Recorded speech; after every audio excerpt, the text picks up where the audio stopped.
Présentée par moi, sa fonction générale est d'utiliser son interrupteur en tant complémentaire de la machine.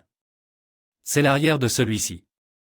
C'est la prise de courant, qui est connectée à l'alimentation électrique. Ensuite, c'est l'interrupteur. L'interrupteur ressemble à un symbole de batterie, qui est utilisé pour éteindre et charger la batterie. Celui du milieu est pour un arrêt normal et l'autre côté pour un démarrage normal. Généralement, après le démarrage, attendez simplement que le système de la machine démarre. Préparez-vous ensuite au travail avant de démarrer la machine. Tout d'abord, la première étape consiste à remplir le soufflet, à utiliser l'alimentation rapide en oxygène pour le rincer jusqu'en haut, puis à fermer hermétiquement la vanne APL et à tourner la machine sur AUTO pour faire en sorte que la machine gère l'état de la manœuvre. Ensuite, confirmez que tous les travaux préparatoires sont terminés, puis, après être entré dans l'interface de travail normale, un état de veille s'affichera ici. À ce stade, vous devez appuyer sur le bouton du modèle. Appuyez sur dessus, puis appuyez à nouveau dessus.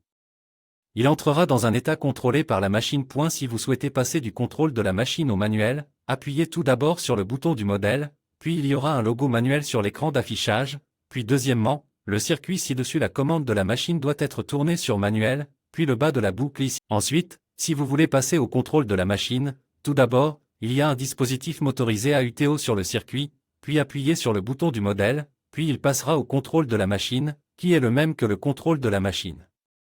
Conversion.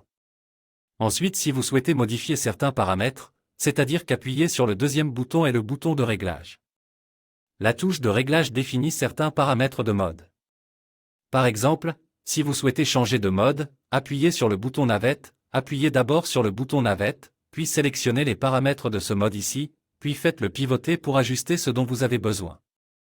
Il existe 5 modes de respiration au total.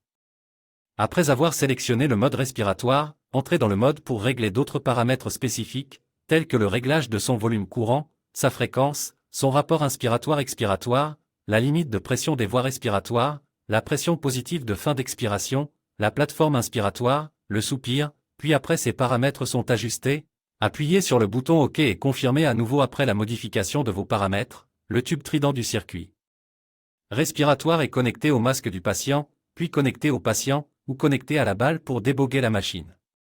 Ensuite, voici quand il est utilisé, voici un débitmètre, à travers lui pour compléter l'oxygène et certains gaz dont vous avez besoin, l'avant est de compléter l'air, ce côté est de compléter le gaz hilarant, et ce côté est de compléter l'oxygène. Si vous n'avez pas assez de gaz pour faire le plein et si le soufflet retombe, vous devez fournir de l'oxygène à un rythme rapide pour rincer le soufflet. Il peut remonter le moral normalement.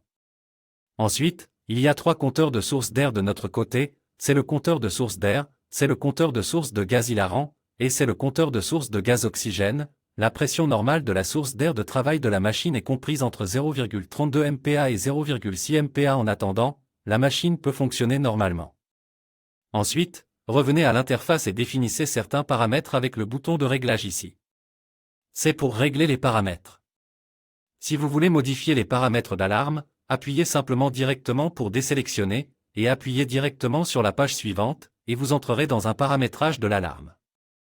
Il s'agit du volume courant, de la pression des voies respiratoires, de la concentration en oxygène, du volume de ventilation de l'horloge avant, puis de la requête d'alarme sonore de l'alarme, le tout ajusté à l'intérieur. Accédez ensuite à la page suivante pour définir sa forme d'onde de langue, son heure et certains réglages de paramètres système.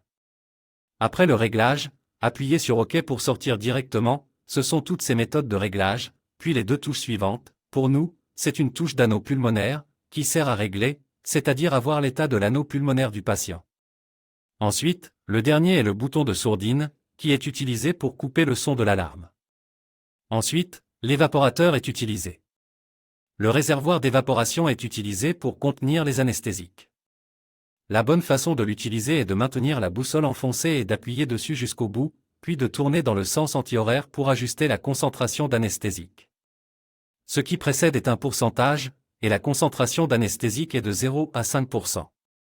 L'intervalle est réglable et le port anesthésique est directement versé à travers ce port. Ensuite, la fenêtre visible sur le côté peut voir la quantité de médicaments qui y reste, puis la vis est desserrée avec un outil, et l'excès d'anesthésique à l'intérieur sera déchargé du port de décharge de médicaments en bas.